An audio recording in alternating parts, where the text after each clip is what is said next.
Next topic tayo. Pag-usapan po natin itong si Rolando Marcoleta, mga kababayan. Sa nangyari po na budget deliberation ay kumampi po itong si Rodante Marcoleta. Dito po kay BP Sara. Ang sabi niya po doon sa mga congressmen ay igalang dapat itong si BP Sara. So parang sinasabi niya walang galang itong mga congressmen. Mga kababayan, tama ba o mali yung ginagawa ng mga congressman? Di ba sabi nga ni Congressman Abante, meron ba akong karapatan para mag-scrutinize kung saan mo gagamitin o saan nyo gagamitin yung budget mo sa 2025? Di ba? Oh, tingnan nyo mga kababayan, ganito po talaga ang mga DDS na kapag DDS lumiliit ang utak. Grabe si Kong Dante Marcoleta. Bago natin simulan, alam nyo ba mga ka-GP, isa to si Kong Rodante Marcoleta na talagang sabi ko, favorite ko talaga itong i-content dati. Sobrang talino, natatalinuhan ako dito.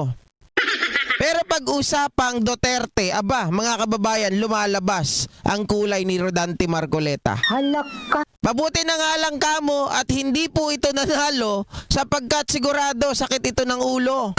Yari ka! Kasama ni Harry Roque. Di ba? Halaka. Grabe. Ito, pakinggan nyo po.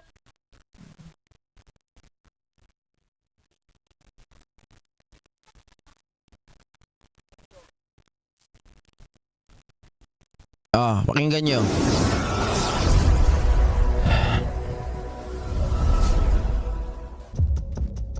Hindi po ba nyo naaalala? Mm. Yung opisina ng Vice President is the second highest office. Ano naman? 'Di ba? Ano naman kung second highest office? Mga kababayan, ganun ba 'yon? Parang ang gustong sabihin ni Marcoleta pag second highest office, pwede nang pakawalan. Pwede nang pagbigyan, ganun ba 'yon? Halaka. Pagtatatanungin mo tungkol sa confidential fund na wala na nga.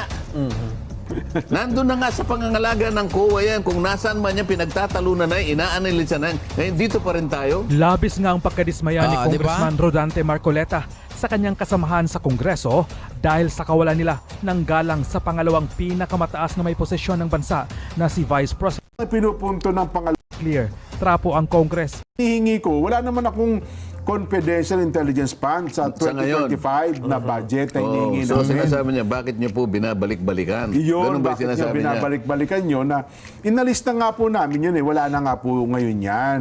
So, anong komento mo, Nelson? Dapat tama naman kasi hindi na yun ang paksa, hindi ba? Oo. Mga tanga.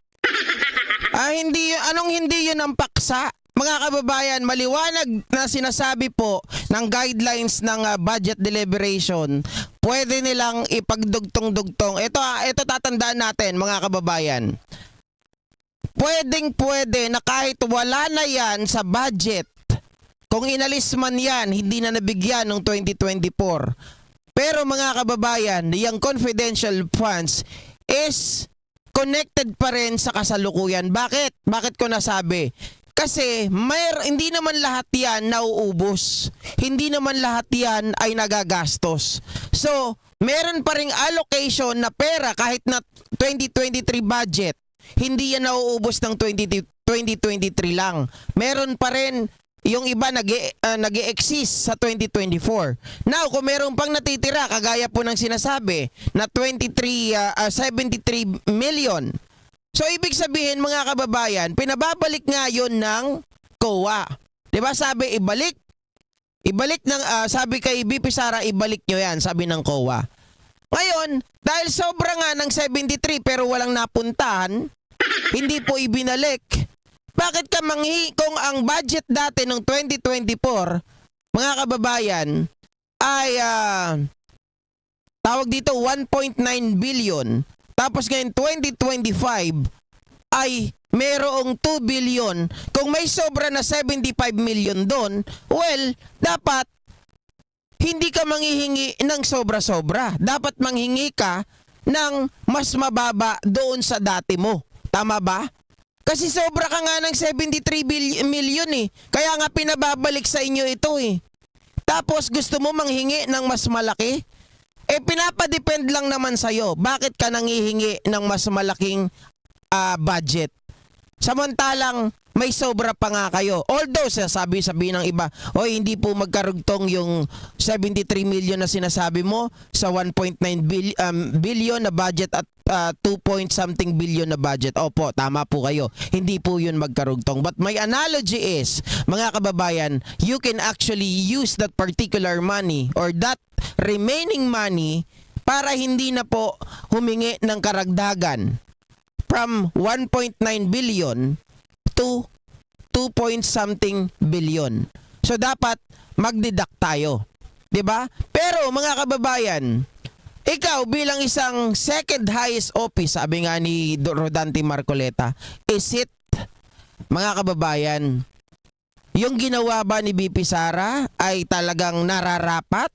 Yung pagpapakita niya na pagtatantrums, yung pagpapakita niya ng kabastusan, mga JP, yung pagpapakita niya na walang galang, walang etiketa, tama ba 'yon?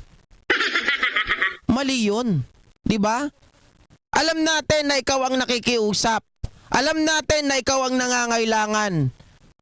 Kesyo man lang na ikaw ay mag-behave ng konti. At parang ikaw pa, porket vice presidente ka, ikaw na ang may karapatan na mag-utos-utos sa kanila. Meron tayong tinatawag na separation of powers. Walang saklawan. Diba? Hindi ka pwede na tumawid bakod. Ikaw lang ang dun eh. Kumbaga guest ka lang dun eh. Tapos ikaw pa magtapang-tapangan. Ano yun? Sarili mo yun? Magpresidente ka muna. Magpresidente ulit yung tatay mo kung kaya nyo. Diba? Dahil gusto nyong agawin. Kung kaya nyong agawin, sige. Gawin ninyo. Oh, pero hanggat wala kayo sa pwesto, huwag kayo magtapang-tapangan. Ano naman maniligaw na. ano naman ang sabi nung sagutin niya yan? Ano naman ang sabi? Sabi naman nung isang mambabatas, hindi, kasi mula anya 2019 hanggang sa kasalukuyan, pwede naman anya naming tanungin niya kasi mukhang hindi po nagkaroon ng tuldok ang usaping ito nung ito po itinatanong sa inyo nung nakalipas sa taon. Bakit umabot ng 2019, Jen? Well, Nag-umpisa siya 2022. ang pondo na po ng OBP, pwede silang umatras hanggang 2019 hanggang sa kasalukuyan. Ewan ko po, kung yun daw yung rules na binabanggit na po pwede naman daw balikan sa pondo ng isang ahensya. Sinabi nila yon. Opo, yun ang pagkaka... Di sana rinig ko. pinatawag nila si Ginang Leni Robredo sapagkat siya yung vice president noon. Ng mga panahon. Bakit ipapatawag? Napakatanga naman ito ni Rodante Marcoleta. Bakit ipapatawag? Wala na po. Wala na itong si Robredo sa kanyang opisina. Si Sara na nga ang bagong vice president. Diba? Ang pinag-uusapan dito, yung confidential funds na nakakapagtaka. Mga kababayan, sobrang laki. 125 million in 11 days na gasto or 19 days whatsoever. Pero merong notice of disallowance na tinatanong, hinahanap, pero hindi maipaliwanag ng vice presidente natin saan ginastos. Bagkus, imbis na sumagot ng matino, puro katarantaduhan, puro ad hominem ang ginagawa. Biruin nyo, ito, kaya siya tinawag na pusit. Biruin nyo ba naman, wala namang kinalaman. Kayo ba, mga kababayan, oo, sige, sabihin na natin, convicted si Castro. Kasama niya si Satur Ocampo. Okay, di ba? Pero yung usapin na yon ay usapin po yon ng korte. Di ba? Kasi sila, yung dalawang yon ay naka-apila. Kumbaga, convicted man sila, pero ito ay appealable. Pwede nilang i-appeal, kaya sila ay may pansamantalang nakalaya. So, that is a batas. Yun ay naayon sa rule of law na sila ay nag-avail ng bail, 'di ba? Nag-avail sila ng bail, so kaya sila nakalaya pansamantala. At yung kung sila naman ay convicted at nakalaya pansamantala, well, trabaho po nila yon as sitting congressman ng ACT party list. Diba? Ano bang ano doon? Ano bang problema doon? Parang ang layo ata ng argumento ng mga lalong-lalo na to ni BP. Kaya tinawag tuloy siya. Oy, pag nasusukol ka na, tama naman eh. Totoo yun. Kayo ba, sino ba ang mga nakatira sa dagat dito o nakakapanood ng paghuli ng pusit? Di ba ang pusit, kapag pinana mo yan o kaya hinuli mo, mga kababayan, pag malapit mo nang mahuli yan o nahuli mo na, gusto niyan makawala, magsasabo yan ng pusit. Ng tinta, kumbaga. Ng pusit na kulay itim. Yan ang ginagawa. Parang ito si Sara, pag nasukol na, dahil nga doon sa binasahan siya ni Kong Luistro ng kung ano-ano, dinadali siya, maling-mali talaga itong si Sara doon. Ngayon. Kasi kinukumpara nga eh. Opo. Oo, edi kasi ang pinag-uusapan kasi ang nakalahat nga naman sa harapan ng mga mambabatas sa komite ay 2025 budget. Na naniniwala siya na dito po ninyo ako tanungin, sabi niya yata. Hanggang sa napikon na, ayaw na rin sumagot yata kahit na 2025 na yung tinatanong eh. Yun nga, yun ang problema. Yan ba yung dapat na maging attitude ng isang vice presidente? Unang-una, sabi mo, he is the highest second she is, sorry. Diba? She is the second highest office. Itong si Sara Duterte. Now, ganun ba ang dapat maging asal ng isang public servant? Akala ko ba pala kaibigan siya? Akala ko ba tunay siyang kaibigan? Bakit hindi niya kaya na makipagkaibigan o hindi niya man lang kaya na tawag dito, yung ikalma yung kanyang sarili? 'Di ba? Mga kababayan, paano kung naging presidente ito? Pag hindi niya nagustuhan yung international community, pag tinanong siya at hindi niya naunawaan, sasapakin niya na lang din? Diyos ko Pikunan na yun ang nakita ko eh. Oo. Tama ba yun? Mukhang ganun nga po kung nagkailitan na. Kaya dapat matalakay natin para magkasundo na sila eh. Kasi para sila nakikinig sa ating palatuntunan doon Dapat kasi objective. Kasi kung ako siguro, kung nandun ako dyan, kasi ayoko nang sumangkot kasi unang-una, bibigyan ka lang ng 5 minuto. Nakaka-frustrate din yung 5 minuto kang bibigyan eh. Siguro ang gagawin ko na lamang, parang parliamentary inquiry dyan. Okay. Ipag halimbawa ko na yung chairman, sino ba yung chairman ng committee? Si Chairman, ang tumayo po ay ang nag-preside si Congresswoman Kimbo. Si Stella Kimbo. Si Stella Kimbo, Vice Chair kasi yan. Kapo. Pwede siyang i-deputize ni Kong Saldi. Oo. Na siya muna yung mamatnubay doon sa pagdinig Yes po. ng Appropriations Committee. Halimbawa, si Nelson ang chairman, acting chairman. Tatanong ko sa iyo, Mr. Chair, Oo.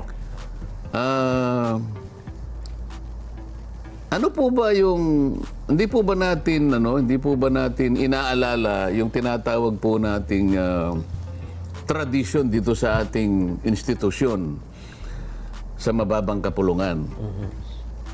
May tradisyon. Okay. Meron po kasing tradisyon kaugnay po ng ating pinag-uusapan ngayon. Okay, ano yan? Halimbawa po, ako bilang isa, sa tagal ko na po rito sa institusyon na ito, sa aking palagay, by next year, kung matapos ko po yung aking term, I would have completed 18 years in the House of Representatives. Kita mo yan, 18 years ka na sa House of Representative. Diyan ka na nagkaugat, Marcoleta. 'Di ba? Tapos, ang talino mo sana, naging ipis. Naging utak ipis ka. Dahil lang sa pagsunod mo sa mga Duterte. Mga kababayan, kaya nga alam nyo, simple lang naman ang sagot dyan eh. 'Di ba? Kung ayaw mong matanong, wag ka manghingi ng sobrang laking budget. Diba? At kung ayaw mo naman humarap at ayaw mong sumagot, mga kababayan, manahimik ka na lang sa maliit na budget. At hindi pa yon. Kung talagang wala ka namang alam, wag ka mag-imbento. Diba? Kung hindi mo kayang panindigan yan, you should resign. Hindi hindi mo pala kayang i-defend mga kababayan, what more? Iyan na lang Eto lang simpleng bagay sa ating mga Pilipino na mga nakaharap dito ngayon. Kung iboboto natin ito, what if mga kababayan, naging presidente ito? Kung dito, ang kaharap pa lang niya, kapwa nating mga Pilipino, nagtatagalog. Diba? Nagtatagalog. Pinapaliwanag pa sa kanya kung ano yung mga dapat gawin, yung nagtatanong sa kanya, mga probing question, where do you going to spend yung budget? 'Di ba? Saan mo ginamit yung nakaraang budget? Meron pa ditong 73 na hindi nagagastos or nagastos na pinababalik naman sana sa iyo pero pinilit niyo pa rin gastusin sa walang kapararakan. Ngayon mga kababayan, paano pag naging presidente ito? Kung dito lang hindi niya kayang i-defend yung sarili niya pagdating sa mga congressmen. What if naging presidente ito at kausap niya yung international community? Or, sabihin natin yung mga taong bayan, kino-question siya sa kanyang mga desisyon. Pwede bang magwala na lang siya kaagad? Well, siguro pwede. Pwede siyang magwala kasi ugaling hayop siya. 'Di ba? Kaugali niya yung tatay niya. Bawal ang lumaban sa kanila. Pag lumabang ka, suntok ka. Bopols, isa rin to si Marcoleta, tumanda ng wala paurong. Papa, Meron po tayong tradisyon Aha. It's a time-honored tradition. It's a well-kept tradition. Na naobserba ko po sa pananatili ko sa House of Representatives, Mr. Chair. Okay. Ang totoo po niyan, kung maalala nyo, Mr. Chair, noong 2023, naalala ko po, tinatalakay po yung budget ng Vice President. Yes. Tumayo po ang ating Senior Deputy Majority Leader. Si Sandro Marcos ata. Opo, Kong Sandro Marcos. Ayun mga kababayan. Eto na, napupulaan na. Tuloy po muna natin bago natin bigyan ng reaksyon. Panganay na anak ng ating Pangulo. Opo. One of the most amiable members of the House of Representatives. Alam ko yan, Jen. Opo. Kasi hindi pa siya congressman, Jen. Nagsilbi siya sa opisina na noon ay majority leader na ngayon ay speaker, Martin Romualdez. Ganun po. Oo. Napakagalang na bata niyan, Jen. So, matagal na pala sa Congress si Kong Sandro? Doon siya nag-training. Alam mo, yung kanyang bearing, yung Opo, bearing. Makikita mo talaga, very professional, napakabait na bata. Okay. Hanggang sa maging ganap na congressman din. Bakit ko nababanggit ito, Mr. Chair? Oo. Noong 2023, at bago pa pag-usapan yung confidential fund ng Vice President, tumayo siya. Sabi niya, Mr. Chair,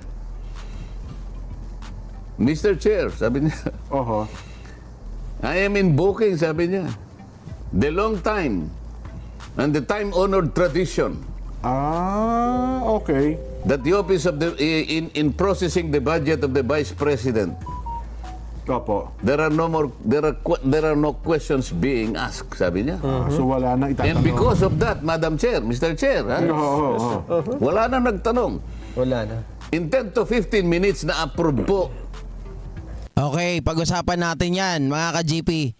Tama yan. Alam nyo, sabi ko na nga ba masisilip at masisilip itong ginawa nila Sandro Talagang si Sandro tumayo para kay BP Sara during that time. Well, alam naman natin that the Duterte and the Marcoses are previously allies, 'di ba? Sila ay ally talaga kasi kahit na 2023 yan na medyo iba na yung may galawan na ang mga Duterte.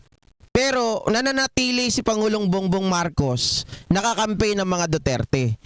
Here comes Sandro nung nagkaroon ng budget deliberation. Tama yung sinabi niya yung observation niya na talagang walang nangyayari mga kababayan, eto pa, tandaan nyo itong sasabihin ko, walang nangyayari na masyadong kino-question ang budget ng OBP. Tama po yun. Hindi masyadong kino-question ang budget ng OBP. Sabi pa nga ng mga DDS dyan eh. Kasi si Tatay Digong ay hindi nagtatanim ng utang na nagtatanim ng sama ng loob.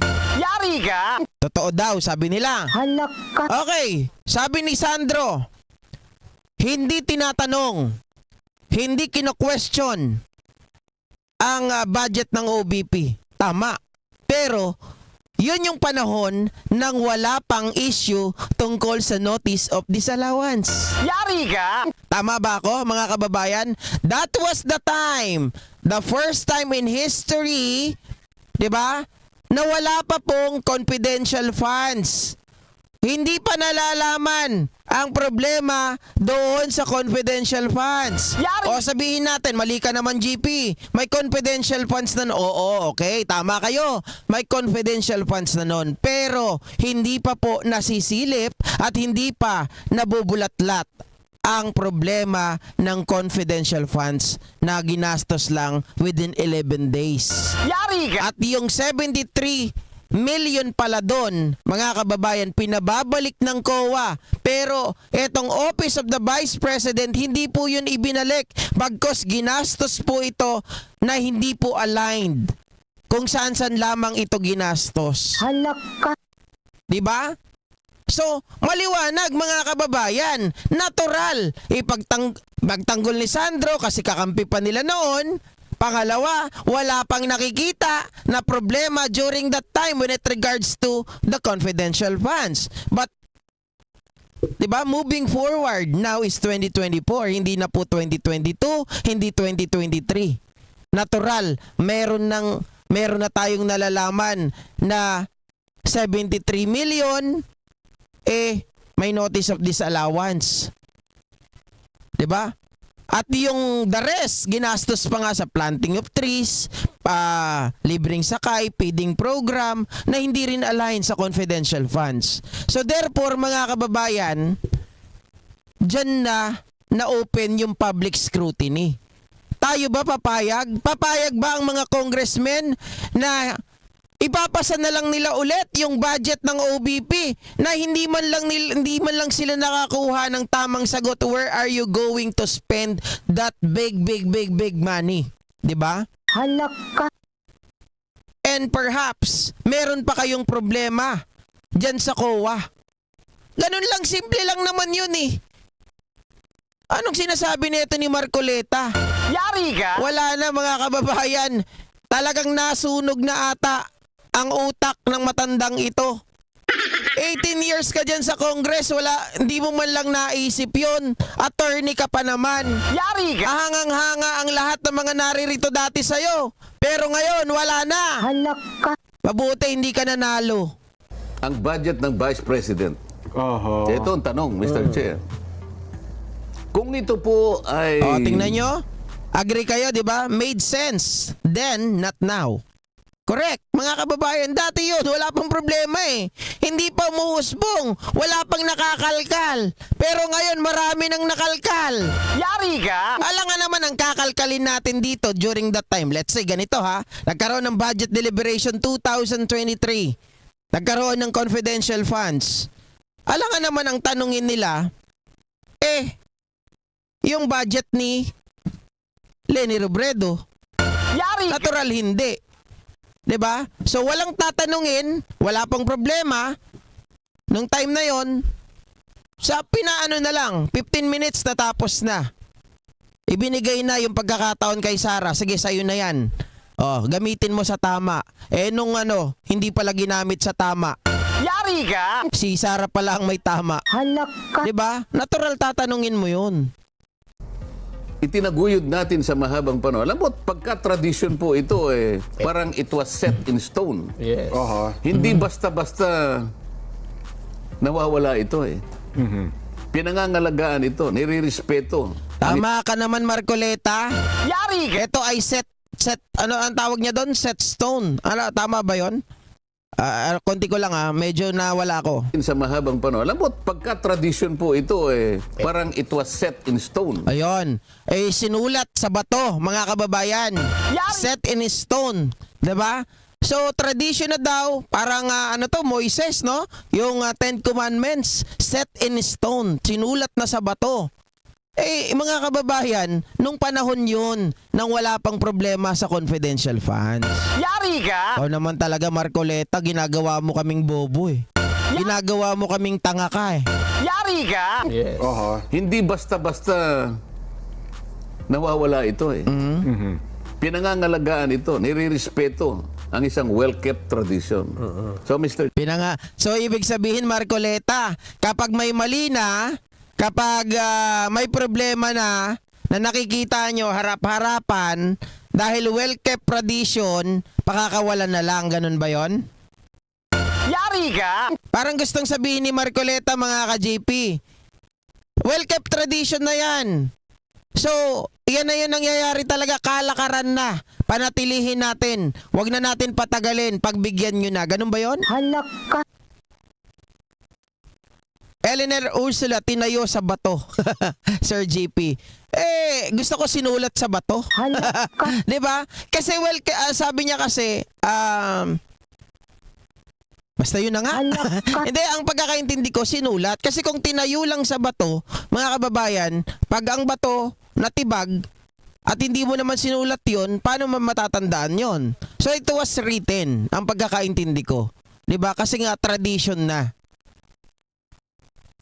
Chair, ano po? Tama po. Rebelina Roland, pera natin yan.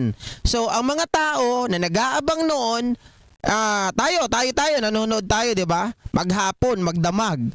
So, may karapatan tayong malaman kung saan mapupunta, saan nilagay yung pera, karapat dapat ba siya, nabigyan pa ng mas malaking budget. Ganun lang yun. Dahilan bakit po natin binago ang tradisyon? Pakisagot mo, Mr. Chair. Oo nga, no? So, gusto kong ibalik sa kanila. Meron kaming tradisyon Puta. Halak ka! Yan yung tradisyong alam mo, Marcoleta, hindi ko talaga lubos maisip. Sabi nyo, we have to abide the law.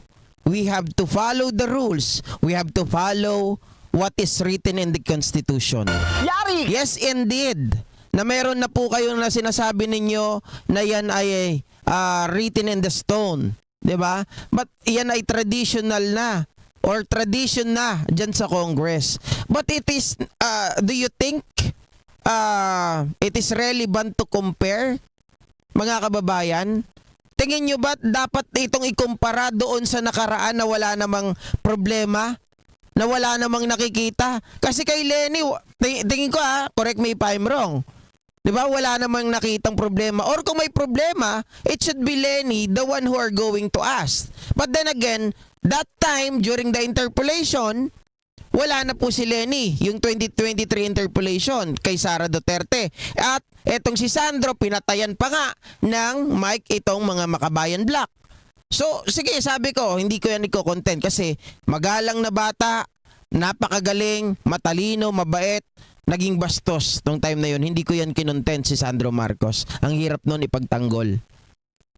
Pero yung sinasabi nito ni Kong Marcoleta, tumayo si Sandro. Sinabi niya, it was a tradition, it was written in the stone. Mga ka-JP, noon yun. Wala tayong tatanungin kasi wala pang nasisilip tungkol sa misuse of confidential funds. Diba? Meron kaming unwritten rule. Kung minsan yung mga unwritten rule na yun. Exactly. Tama po, Eleanor Ursula. Sabi ni Marcoleta, gusto niyang palabasin, kalimutan ng lahat. Dapat sumunod tayo doon sa kinagawian. Wala kaming pakialam kung merong notice of disallowance. Wala kaming pakialam kung may problema. Basta, balik tayo doon sa kinagawian. Yari ka! Puta, mambubutas pala tong na to, hindi pala mambabatas. Yari ka! Yun ang naghahari talaga. Yun ang naghahari. Totoo naman At yan po. hindi po pwedeng baguhin basta-basta lamang yun. Ngayon, naghahanap ako ngayon ng kasagutan. Oho. Baka naman gusto nilang balikan yun. Hindi ba? Kailan lang nangyari? 2023. was the son of the president, the senior assistant majority leader, deputy majority leader, ang nagsabi at nag-sponsor ng budget. Invoking the time-honored tradition kept by the House. In-approve kagad yung budget. Tanga talaga. Pati yung mga kanyang kinakausap, nagpapakatanga rin eh. Di ba? Invoking the tradition of 15 minutes daw, mga kababayan. Diyos ko! Yari ka. Paano nga ngayon meron nang nakikita? Marami. Hindi lang. 73 million yon, Marcoleta. Hindi lang basta-basta 1,000. Di ba? Yari ka. So, we should ask. Diba? We should ask probing question how they are or how she is going to spend the money. Diba? Dapat ganun. Meron pa bang natitira doon sa pera dati? Diba? Nasaan na yun? Despite the fact, ito ay pinababalik ng COA. Diyos ko ha, Marcoleta, wala na utak mo. Yari ka. Sunog ka na. So ano ba nangyari? Bakit parang naiba ata, no? Mr. Chair, ano ba nangyari? Yun ang gusto ko sanang itanong. Ano po ba ang dahilan? Hindi ba ako dapat sagutin?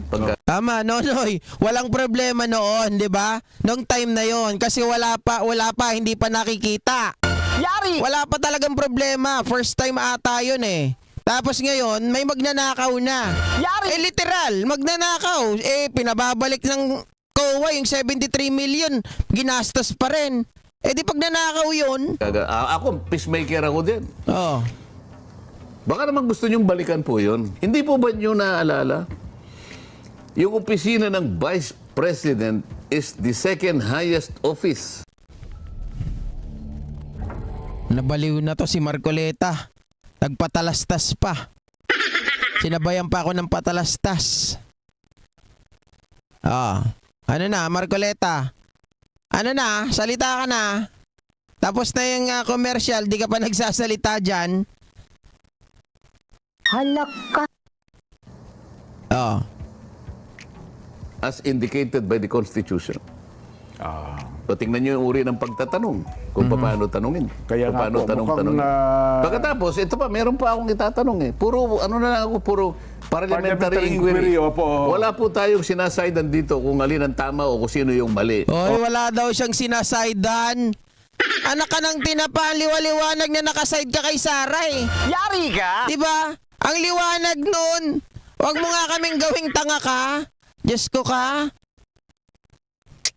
Ang gusto nating sidean po rito ay yung mga pangyayari, yung experience natin bilang mambabatas sa mahabang panahon. Pagsama-samahin po natin yun. Ang isusunod kong tanong, Nyari, ikaw na ang chairman ngayon, Jen. Opo. Tama ka po, Ma'am Amy Campbell. Buti na lang hindi naging senador ito. Dahil ba, isa rin to, well, ito lang ang masasabi ko. Kung nakapasok ito, nakapasok si Roque, sino pa ba yung mga kaalyado nila? At nandyan pa rin si Vic, nandyan pa rin si Trexie, tapos siyempre pag nandyan si Vic, pasok din si Maharlika. Wala na, mga kababayan, babaluktutin na nila ang batas. At papaniwalain na nila, baka ngayon wala na si Pangulong Bongbong Marcos, di ba Ma'am Amy Campbell? Baka wala na ngayon si Pangulong Bongbong Marcos kung nakapasok itong mga to. Talagang mga bulaang propeta eh. Halatang halata. Bakit hindi mo pinapansin kung bakit nainis si Sarah? Hindi mo binigyan ng komento bakit ganon ang pinakita na ugali ni Sara Duterte despite the fact that she is the highest office of this country. 'Di ba? Mga kababayan, iyon ba ay karapat dapat? Abogado pa siya. Oh. Mr. Chair, kasi palagi nilang tinatanong yung confidential fund. Okay. Di ba? Doon na uuwi. Doon sila nag-away. Doon sila nagkaroon ng personal. Doon na talaga namang, diba? patot sa dahan magkabilang panig. Mr. Chair, Yes. may I know for my own satisfaction, what is the nature of a notice of disallowance? Kasi itong mga ito ay naging subject ng notice of disallowance. Ng COA, ng Commission Ng on Audit. COA. Yes po, oo. Kasi kapag ka yung isang paggamit ng budget, sang-ayon sa sa patakaran o sa pamantayan ng Commission on Audit, Opo. merong nakitang sablay sa anumang kaparaanan, ipa-plug nila ngayon yon. Oho. At magkakaroon ka ng notice of disallowance. Ayun, ho. Sa pamagitan ng notice of disallowance, Jen, kung sino man yung dinirekta ng opisina ng COA, meron ka ngayong obligasyon na sagutin mo yon. Yes po, sasagutin niyo yun. So, ang tanong ko, Mr. Chair, what is the nature of a notice of disallowance? Oo nga, no? So, Ano? Tanga rin doon ang tinatanong. Oo nga, ano? Ha? Hindi, kaya mo bang sagutin o hindi? Ano hindi? Oo nga, no? Ang nature po ng notice of disallowance, of course, I know kung anong gustong palabasin ni Marcoleta. Hindi ko pa napapanood ng buo to. Pero alam ko ang gusto niyang palabasin. Ang gusto niyang palabasin, the nature of notice of disallowance is that, mga kababayan, ito ay, syempre, merong hindi tamang pinagkagastusan ng pera. Now, sasabihin niya, is this the right venue to talk about it? Ganun lang naman yun. Yari ka! Simple. Mga kababayan na sasabihin niya, hindi. Hindi dapat dito sasabihin ni Marcoleta. Mga kababayan, again, di ba? Kayo, 18 years old ka dyan, ano ang trabaho ng mga congressmen? Para maliwanag sa mga nanonood, mga kababayan, na unang-una, inquiry in aid of legislation. Pangalawa, mga kababayan, may oversight function sila. So therefore, dyan sa budget deliberation is their tawag dito, their right, they have the right to ask question, mga kababayan, kung papayagan ba nila yung budget na hinihingi nung particular office. Kasi nga, because of that oversight function, nalalaman nila, paano kung halimbawa, hindi yung Office of the Vice President, yung DSWD, halimbawa, doon ibinigay. Yung binigyan ng pera pagkalaki-laki. Tapos yun pala, meron pa silang mga existing budget nung nakaraang taon. Do you believe na dapat itong bigyan ng mas malaki na hinihinging budget ngayon kung meron pa silang sobra dati? Diba? Ito ay common knowledge na kung merong natirang pera, dahil hindi naman ito kagaya ng anak.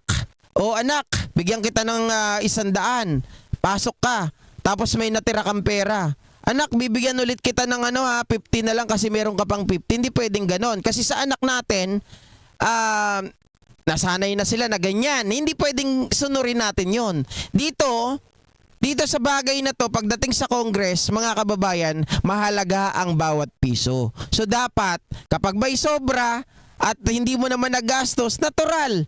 Bakit ka manghihingi ng super duper laki na panibago? Hindi mo nga kayang ubusin yung nakaraan mo. Mali-mali pa yung pinaggastosan mo. Tapos gusto mo, bigyan kita ng napakalaki. What are you going to do with that? Baka mamaya gastosin mo naman sa kung saan. Baka mamaya kay basketball player. Diba? Yari ka! Nagtatanong lang. Nagpapaliwanag lang. Ginamit ko lang yung salitang basketball player. Halak ka! Pero yun ang totoo. Bibigyan mo ba ang isang tao na hindi niya kayang ipaliwanag kung saan niya gagastusin? 'Di ba tayo pag nagbibigay tayo ng pera sa anak natin bukod sa baon, o anak, saan mo gagastusin 'to? Pa, mangingi lang ako ng pambili ng project ko, ganitong gagastusin ko, 'di ba? Oh, merong naka-line item. Si Sarah wala eh. Oh. Isasagot sa akin. Kailangan sagutin ako. Ano yung nature? Ang nature niyan, Jen, oho. isa itong notice na ibinigay sa iyo para sa ganon, tingnan mo kung paano nagamit. Sa aming palagay, may sablay ka rito kinakailangan ipalawag May mo. pagkakamali ka dyan, tama ho. So kaya merong disallowance. Sa ngayon pa lang, sabi namin, dinidisallow namin ito at kinakailangan ipaliwanag mo. Ipaliwanag ko, At kung bakit? kinakailangan, ibalik mo muna ito. Parang ganyan, ano? Pero, ang notice of disallowance is not a final judgment. Tama kayo. Ito opo. ay contestable. Alam namin 'yan. Yari ka! Alam namin 'yan, kaya nga binibitawan na salita doon according, 'di ba? According, based on the COA, but based on the notice of the disallowance. Ganun ang sinasabi. Hindi naman hindi sinabi ba na final and executory na 'yon? Hindi naman sinabi. Walang sinabi na final and executory na yon. The reason why they ask probing question when it regards to the confidential funds, it is because it is also related to the next budget of the BP. Although it is in nature, ito ay confidential funds, mga kababayan. Pero kung halimbawa meron pang natitira dyan, bakit mo naman bibigyan ng sobra-sobra pa? 'Di ba? Ito ay appealable. Hindi natin alam nasaan ba itong notice na to, saan pinagtatalunan, sa director's level? Okay. Kasi kung minsan regional level Opo. Baka sa region o kaya kung ito ay nandun na sa... Walang nagpapalabas, Argo, na guilty si Sara. May narinig ka ba doon na sinabi na guilty si Sara? Maliwanag kay Kong Luistro, kay Castro, doon sa ibang mga, kay Rog, sinasabi nila allegedly. At based on, yun ang sinasabi nila, according to, yun ang sinasabi. Hindi yun pinalalabas na guilty na si Sara. Alam nila yan dahil unang-una, abogado itong mga ito. Bakit naman nila gagawin yun? Diba? Sadyang tanga lang at sadyang pikunin itong si Sara Pusit. Yari ka! COA proper. National Office. Kumbaga yung NBank. Okay. Kasi merong tatlong hindi ko Tatlong nagkakamali, commissioners. tatlong commission, dalawang membro at isang chairman. Yes. Hindi, wag na natin patagalin to. Actually, ang ano niyan, talagang pinagtatanggol lang naman niya si Sara Duterte. But then again, mga kababayan, simple lang, ang isa lang naman ay iiwan kong tanong. Yung tanong ni Congressman Abante, do you think that this Congress has the power to scrutinize the budget of any offices? Yun lang naman yun eh. 'Di ba? May karapatan sila na magtanong, to ask probing question on how and how much they are going to give in a particular office. Ganun lang yun. Simpleng-simple lang. Mga kababayan, sila ang may karapatan na magtanong, sila rin ang may karapatang magbigay. Wala nang iba pa. Hindi mo ba alam mo yun, Marcoleta? Nagmaangal ka. 5 minutes na oras. Bakit mahaba na yun? 'Di ba? Kung bibigyan ka ng 5 minutes, kung gusto mo palang ipagtanggol, ba't di ka pumunta? Yari Para ang si Bato eh. Nagdadadakdak sa iba, sa labas. Ba't di ka doon magreklamo? Halak ka! 'Di ba? Hindi ko nga alam eh. Sobrang dami na nilang abogado dyan. Si Sara, abogado. Pero hindi ako naniniwala na totoong abogado to. Abogado siya in paper. Yari Pwede ka! yun. Pero hindi totoong abogado talaga sa ulo, sa utak. Wala eh. 'Di ba? Maliwanag na yung sinasabi ni Congressman Marcoleta. Nagalangin si Sara, wag bastusin. Sino ba unang nang bastos? Yari ka! 'Di ba? Si Sara Duterte. Siya ang unang nagpakita ng kanyang kagaspangan ng ugali. Sabi ni Parlatan, sana kung si BP Sara ay nagpaliwanag dahil pinagpapaliwanag nga siya, pero anong ginawa niya? Binastos niya ang mga kongresista. Tama po kayo. 'Di ba? Kasi wala po siyang plano talaga na sagutin ang mga bagay na 'yon dahil alam naman niya at kinatatakutan talaga ni BP Sara na maipubliko po yung tungkol diyan sa kanyang disallowance. Bakit? Dahil yan ay ground. 'Di ba? Ground po 'yan sa kanyang impeachment. Yan ay nakapaloob doon sa tinatawag nating tawag dito yung public trust, 'di ba? Doon papasok 'yun. Yari ka! Kaya takot na takot siya. At baka mamaya yung mga DDS ba? Baka mamaya lumipat na. Dahil nga po malaman nila